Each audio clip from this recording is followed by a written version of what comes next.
Hai koro chakane mbaka wa mar buch jopiny ka endi nwageno yudo Samson Otieno apisa mar KNCHR kene dala mar Belgium taneno kapok wayude malong'o kwa yude to bro mana rwake mbaka lakini studio ka endi ntiere gi wendo modhial Bon Makolwal jalonye weche mag yiero kamano nyako mweseche gi Bon. Yes. Wachakane gi yiero madundo ni in nene nang'o nodhiyo makare koso erokamano Trevor. Mokwongo yiena mondo agone Nyasaye erokamano mondo miya thuolo machopo ka kendo mos nyithi nyakwara mogene oimore kamoro amora ma gintiere kapok wachako mbaka. Kadhi e penjo mipenjo ni to yiero ma Adundo manotimore kuonde 22 e Kenya mangima nodhi nang'o, anyalo wacho ne anyalo miyo IBC 70% ne gitimo yiero ma kuondego kaka ne gipango nikech yiero is a process okay, as an event to bende kata the 30% kora nyalo miyo gin ka nitiere ng'okruok manotimore kuonde mopogore opogore kaluwore gi gima notimore kaka nopange gi gima notimore chieng'no gima otimore bang'eno. Koro yiero to notimore 70% ne yiero notimore maber. But there is nitiere 30% manyalo mage katendore gima ne kuonde mage mineno ni ne gidhie marach ng'ikruok nene kanye. Mano penjo maber. Kuonde maparo ne IBC pok otimo motegno kabisa en kama gima chalo kaka education, voter education ne jopiny. Kendo ma inyalo nenore kata mana kiwinjo kuom jok machung' pok giwinjo kendo gi understand gik matimore e line mar yiero, electoral laws and governance pok gi timo maber kendo pod dwarore kiwe kata mana gi jopiny ng'iya kata mana jok mochung' kendgi jomochung' ibofwenyo ne nitiere gik mang'eny ma pod gidwaro ni mondo ong'isgi. Mar ariyo kuonde manyalo maye IBC Max en engagement ne nitiere yes but pod nitiere proper engagement ni stakeholders engagement.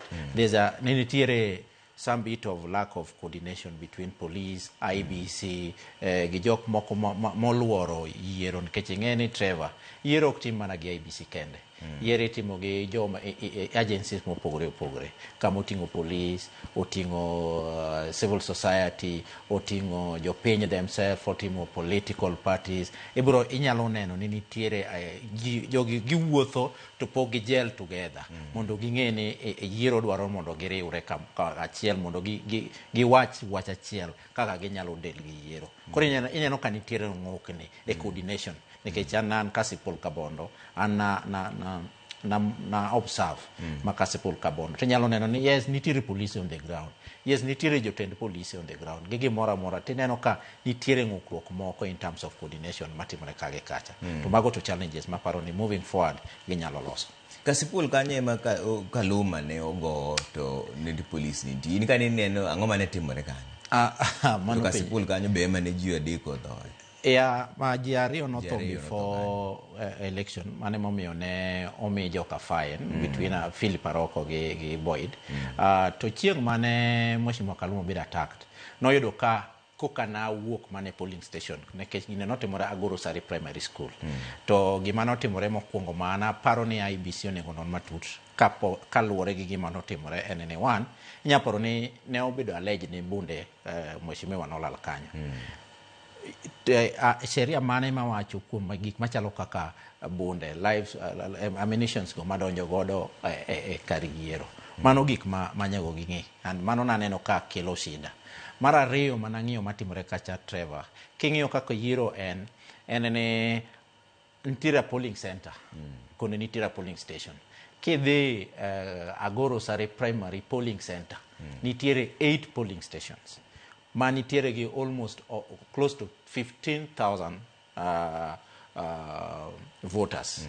Koro IBC onego ng'iyane nane to nitiere yo ma ginyalo keyo godo polling stations gi nikech kodhung gi e center achiel to ema attract those challenges kendo ng'at madwa attack ema kelo vurugu mang'eny nikech jodhungore yune kia polling station odhi odhunge skul achiel. Koro mano is a risk king'iye kendo mano gima notimore nikech ineno ka attraction te mane nitiere Kasipul constituency ne nitiere Agoro Sari Primary School.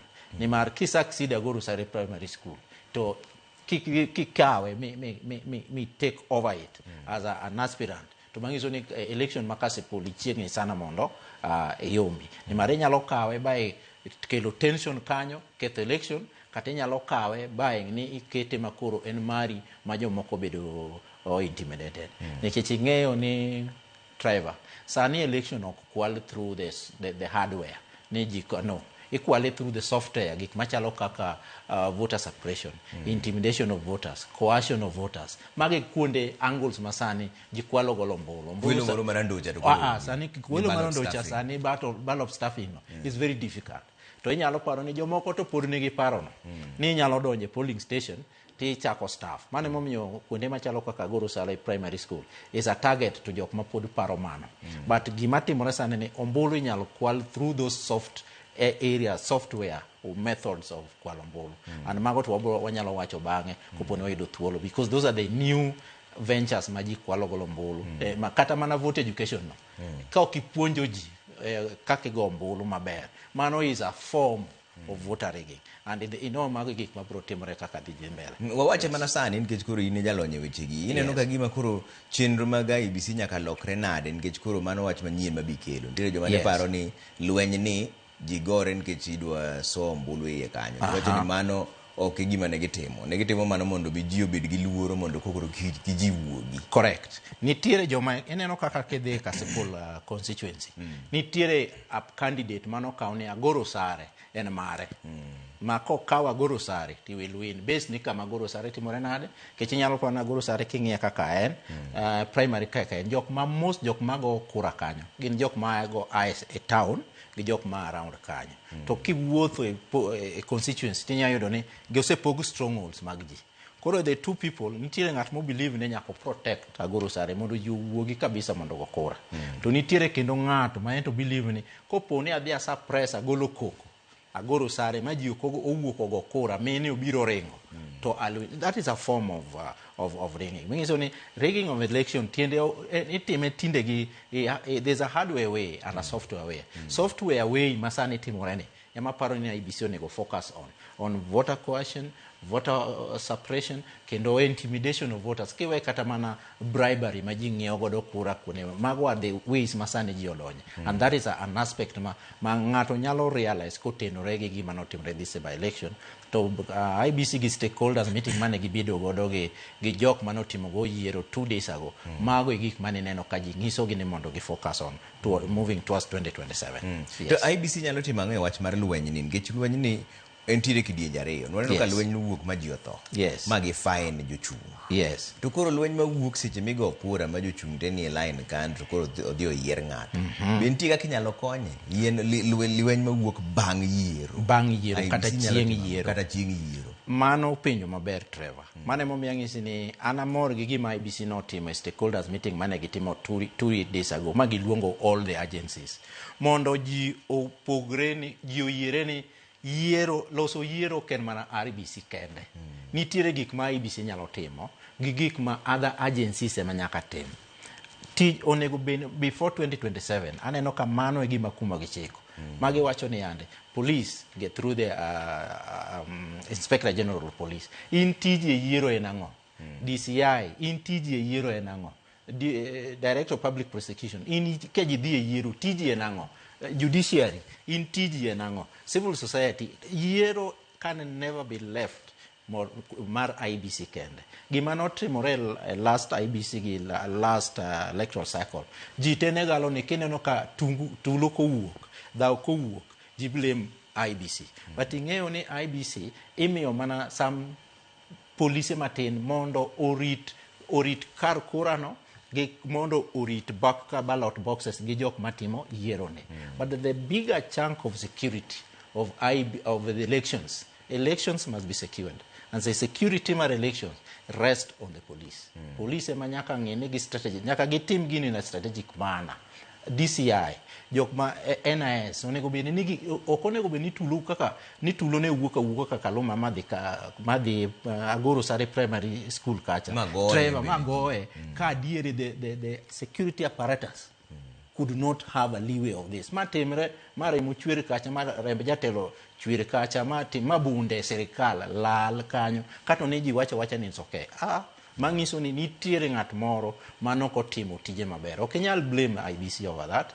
Ng'at mochung' e security mar yiero and the personnel, security personnel. And imagine ma timore ka it's a by-election.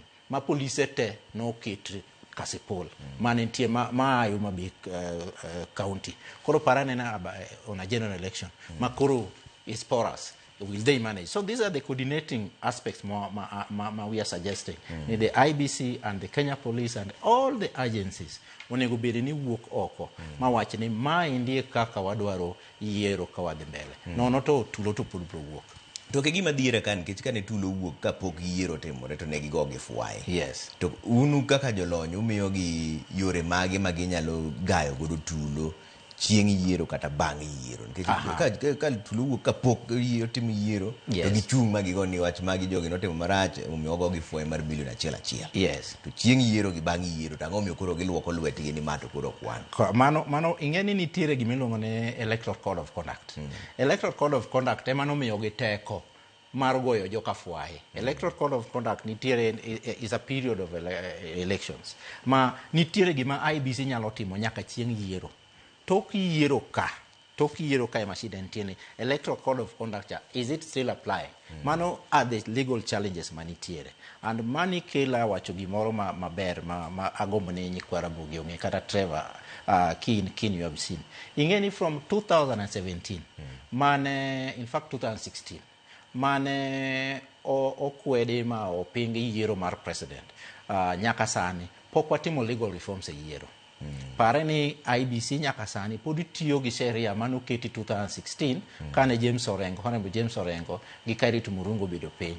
10 years after pok watimo any amendment, any review our electoral mana achiel kuom gik manonego bed timo. Mana achiel kuom gik monego timre. Mane momiyo ng'isi ni yiero ken mana IBC kende.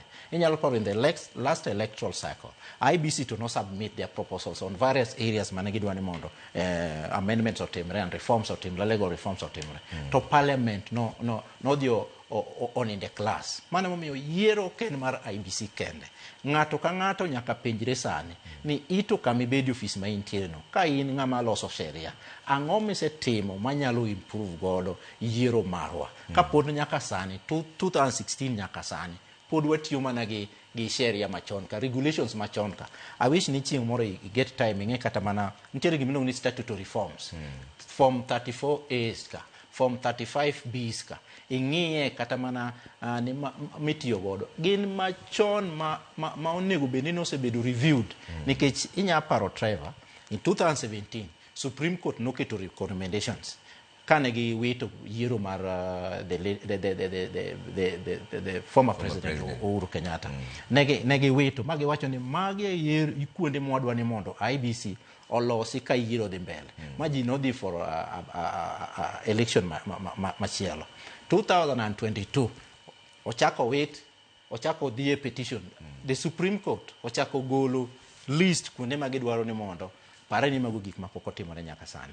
And the question masani kendo ji penjo en ni ade pod wadhi dhi e yiero ma 27 kopo ni kuonde gi otimore. How will we really handle our elections with the landscape gave infrastructure manolosi 2016 10 years after elections? I don't think that one is fair to the commission, and I don't think that is fair to Kenyans. Kenyans need for example integration of technology.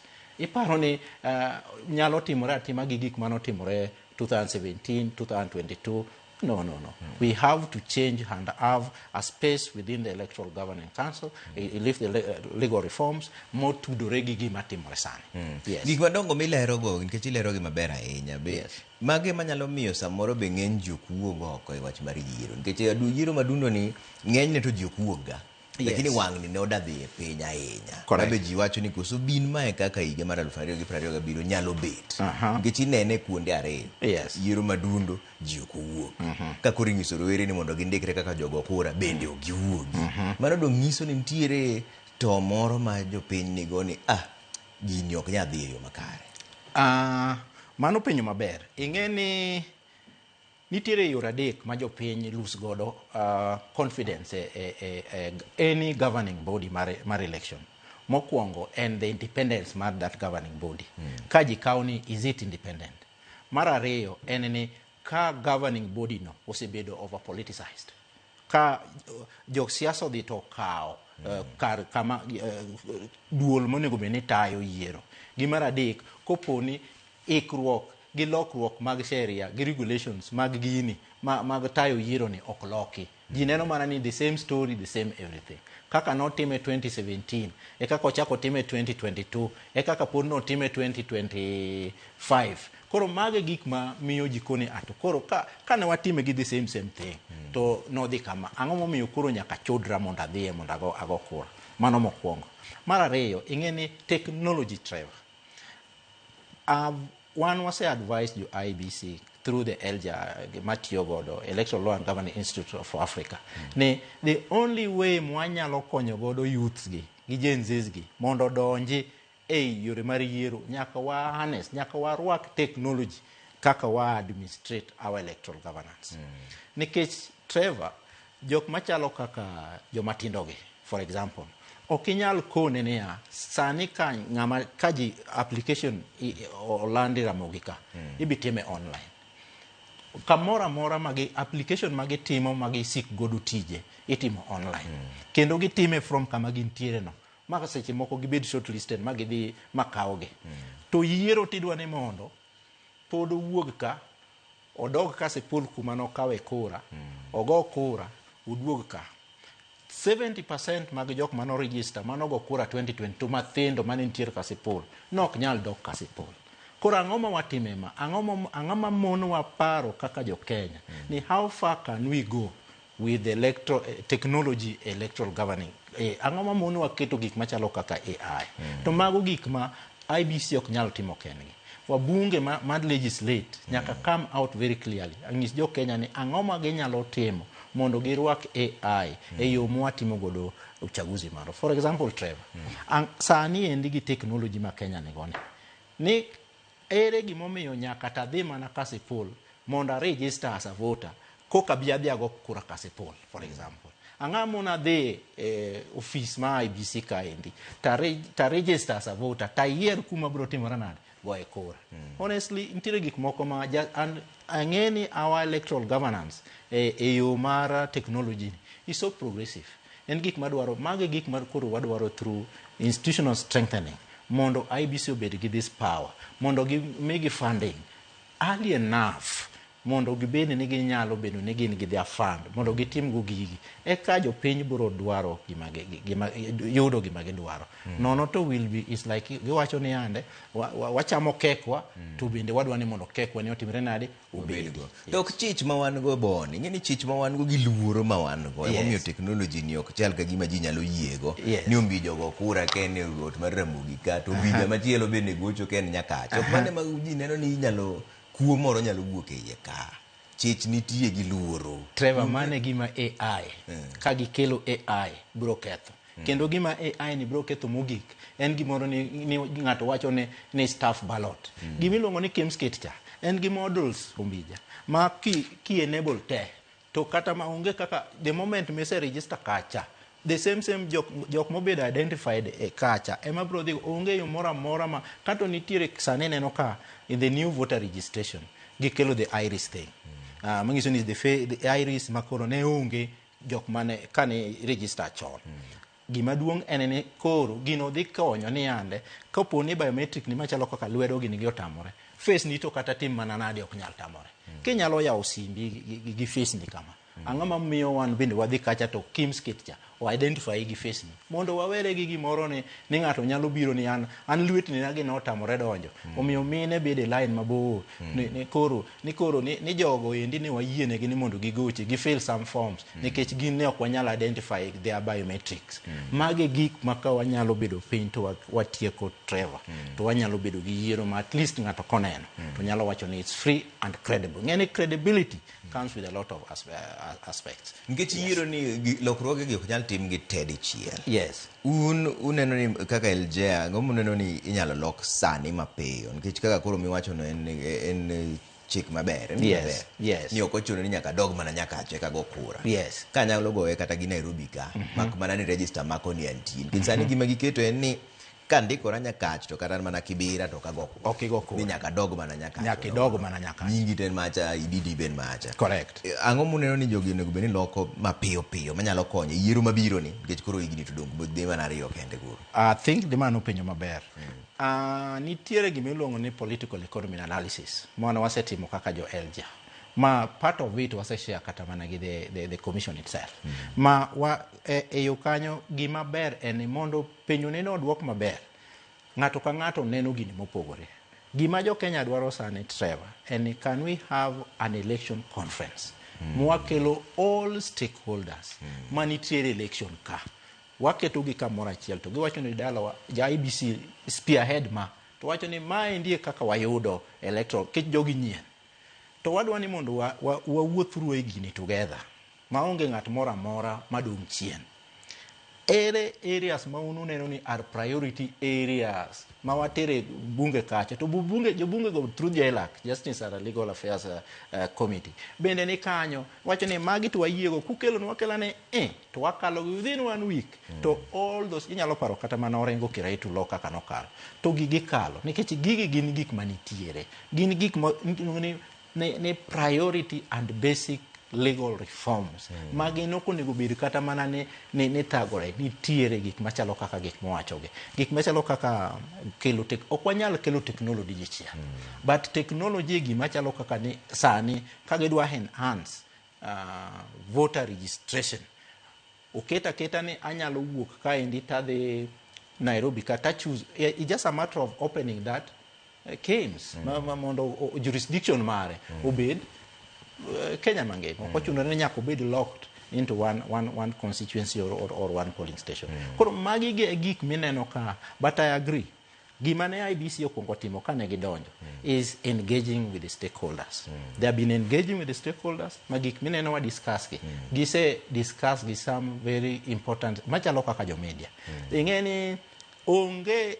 election kata mosetimore Kenya kama jo media osewuotho gi the commission maloyo kaka this by election by election jo media ne nitiere gi because the MOU mane gi sign between them is also under review koro mage gi jo media nyaka gi engage the civil society gin ji te nitiere gi gini engagement of women where do you think we can do mondo wating'uru kaka minewa participate election the youth ingeni apart from the youth mondo ne okogo kura by election Trevor kata mono ndigi IBC kani wuothe polling stations jok mane tiyo kaka clerks mano ng'e ni onego bini mano tiji jo youth nyaka kata na tiyo as a clerk chon ECK ni nyanyo ka jok ma yudhe ne okwepo matin ang'o momiyo we need to analyze ni ang'o momiyo ok gikwep goyo kura kende kata chung but gikwepo kata mana tiyo ne the commission those are the fundamental questions ma duoko gi nyalo mana yudore as such an election conference to pinje machalo kaka Ghana pinje machalo kaka South Africa gitimo an electoral conference within electoral cycle magi kauni jitekoro kech election onego beni ji owned kaka Trevor onego beni ni ng'e ni an role na kaka Trevor Mbija apart from you being the media you as a Kenyan role na in this election is going to be this yes chenro mar yiero madundo ni Ken CHR ne wacho ni ok ginyal wacho kata no otime yo makare kata oyo nikech ne ok oyienegi donjo e kargo kwano ombulu mar Siakago mani mbere North gi Mumbini North Ward kuonde ariyo go kende be miyo inyalo wacho ni yiero nokotimore yo maler koso beti gidwa rede ahinya okadwa bedo very subjective ni mar king'iyo Siakago gi mbere kane mago kende gi makoro kech ne wan gi 22 electoral units ing'eni election ni by election gimomiyo no waere momiyo na anago erokamano gimomiyo notime odiochieng' achiel and then it was a dry test mar the commission mondo ging'i kaka ginyalo duoko confident margi ne jopiny mondo chako ting're malo kich is very low ma kopo ni gik ma KCHR wachogo are true to I wish ni they submit that report to the commission detailed report and the IBC according to the little time as I engage they have what is called open door policy ma paro ni mane momiyo they haven't had the stakeholders engagement over the by-election. For the first time, ne ochok ji over the by-election, machalo kaka aspirants, machalo kaka Philip Aroko attended that, and they gave testaments. There is an MCA Makakamega. Mawacho ni en poko dok dala ne nyaka ne Yiero. Imagine mheshimiwa wacho kamano. Those are very touching testimonies. To kopo ni gik makamago dhi e yamo. To kendo ji wuoye. The Inspector General of Police no attend that. The DCI boss no attend that. So such gik minene wacho kaka manotimore mbere gi Siakago. Trevor mago gik makano okonego bed ni isoe bwo mesa. IBC nyaka yiene duoko go ok ni koro mayo gi max. Reports go ok magi max. Reports go ngiso gi angisa mondo gitim gi beta. Kik gi defend ahinya ni iriambo no. Ka gidhi that direction to gidhi konyore. Gikaw gigo, giruak gi, gibed gi that KCHR piny mondo giwinja nenen to detailed enang'o ma gin bende nyaka gibed gi proposal kaka gineno ni gino nyaka ben tim reka dhi mbele. Kata wan ne wan gi issues mane wa raise ma wasemiyogi moga waparo ni ka gitimo to Yiero nyalo bedo maber kwa dhi. Moko kuom gi ginang'o? Achiel kuom gi ase wacho machalo kaka onego ging'i anena ni bigger polling centers. Yani one gear polling center and a polling station. Yes. Bigger polling centers ma attract attention. Gingi ane kaka ginyalo diffuse. Ongenji gi matindo tindo. Yani koro miyo kinyal strategize kaka kinyalo attack. Reduce tension, reduce violence, kendo reduce commotion. Mara ariyo en ni kani wuotho most of polling stations. Ogi the polling station kechitiyo gi primary schools, most of them. Ogi ging'ini to ng'at mong'ol, people living with disability. Ere kaka kochopo kacha to dhi donjo. Ji mang'eny mane biro ga pichko ikelo gi scratches. But onge kaka ne ko ni ichaki manyo kaka iting'o ge mondo dhi odonji ogo kura. Mago gik man aya gik machalo kaka biometric schemes gi. Yes, nutiyo maber, around 90% nutiyo maber. But mitie mine moko ma gini no chando sana nikech tije magitiyo ka koro miyo confusion timore nade bedo. Koro ineno ka nitiere a lot of things manotimore. Lastly gimano aneno mogik en ni ande the legal reforms. IBC onego ng'iyane nane to legal reforms mwadwaro. Strategy mane magin godo magidhi timo go gini mondo ensure ni ande wanyalo kalo legal reforms, yes. To kwa kalo gi late Trevor tok dhi konyowa.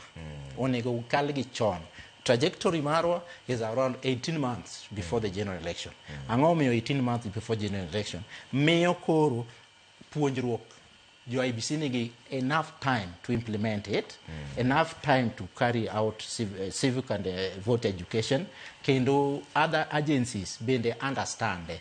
Nikech I tell you, some agencies bende pod ok understand the electoral governing rules and regulations. To kokal gi chon miyo koro disinformation, propaganda, perception, kech gima wuok ka opogore gi gima ne piny kacha. Nitiere time ma inyalo kata mano godo counter godo misinformation. Yes. Ka koro watieko penjo mana ariyo kende. Yes. Po nono ni onge gimolokore sani nyaka higa mar 2027. Yes. Be wadhi bedo gi yiero ma oyanga maler maonge ywaruok. Kaso penjo mar ariyo bende. Yes. Kane pok NCHR wuoyo, IBC nowacho ni kwalo ombulu ni is impossible. Yes. Gima ok nyalre. In kaka ng'ama ne ng'iyo ombulu. Yes. Be nitiere adieri ni kwalo ombulu higa mar 2027 dhi bedo mok nyalre? Ka pono ni wadhi kaka wan ni yiero ma higa mar 2027 be dhi bedo yiero ma oyanga koso dhi wenya? Adwa chako gi mar ariyo. Ne kwalo ombulu is impossible. Kama ntiere ineno ka awacho ni ombulu ni sani tinde de kwale moro marandocha. Nikech marandono to geng'o yot through laws manitiere ni uyawo polling stations 12 kaka onego yawgi. Agents ne ni kanyo, yes. Ineno mago to nitiere. Mamano to notimore maber perfectly well in the by-election. But ang'isi yore mang'eny matut ma nyaka ging'i nikech ji oseriekore. Koro ka IBC wacho ni kwalo ombulu is impossible. It depends on the context. Mong'iye.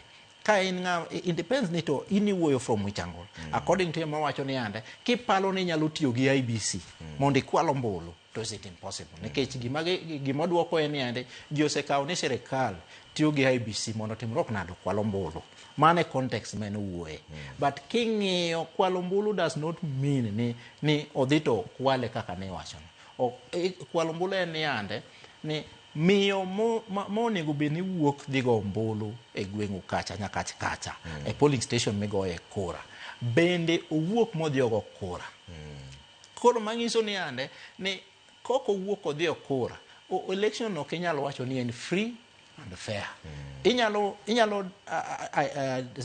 defend his credibility ni onge gima notimore but will you qualify to be free and fair kanitiere jomoko go kura koro mago are the questions manitiere it depends on the context ma ng'ato ng'iyo godo penjo ni moro chani ni penjo ni ko wadhi kama to bende wanyalo loko gimoro amora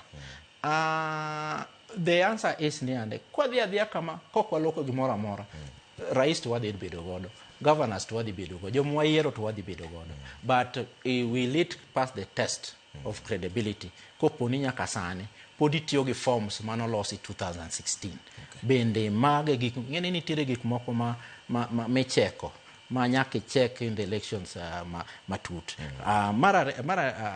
mogik ma kichang'eni because of time ing'eni Trevor gima an kama ntiere ne pod chando chunya areas ma pod ji dhie court gi ng'eni kaka sani aneno ka nitiere jomoko ma dhie court because of mbere wawuondre ni court gi odhi nyaka higa manyien kichikia kama court gi nyadhi nyaka Supreme Court bing'eni kuonde go ok bigoe kura ok bikawe kura nikech kura inyalo mana kawo kuponi nitiere by election kari ok kaw kura ka nitiere petition kari ok kaw kura to koro mage gik manyaka IBC ng'eni to strategically ere kaka gidwa konyo in areas moponi nitiere dhi bedo gi by election to jogi dhi bedo ni ok gidhi kaw kura nikech these petitions ineno kuondego mage gik makanyaka ging'i to gibiro kaw ni is it free fair and the credibility and the legitimacy those are different things and they have different standards magibedo measured ero kama na lero wachno maler kabisa mpaka ne nyaka wagoye mano bon Makolwal jalonye weche mag yiero watimo mos ahinya ni wamanyo Samson Otieno mena pisa mar KNCHR ne ndala mar Belgium jalni tudruok obedo matek to wabro manye kendo chieng' machielo mondo wago mbaka weche mag yiero ni waduoko nwero kamano kokete Ramogi TV kanyaka sani mane kamolore chenu ka indika wantiere gi Wilson Ochuka jaka buoch kobita kaka jaloko marwa an kaka pile nyinga Trevor Ombija jandingo panga jonyakach dendo no bija taya kwar guok kocha pes ni maber kaka Ombija jikro ni golo kaje